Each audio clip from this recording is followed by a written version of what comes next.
Мичурин жалпы білім беретін мектебінің 5-ші сынып оқушысы Орынбаева Жұлдызай.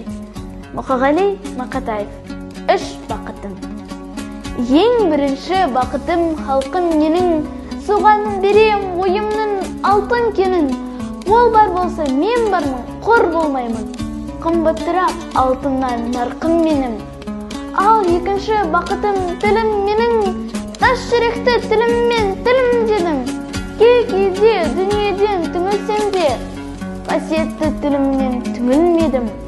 Бақытым бар үшінші отан деген, Құдай деген кім десе отан дерем.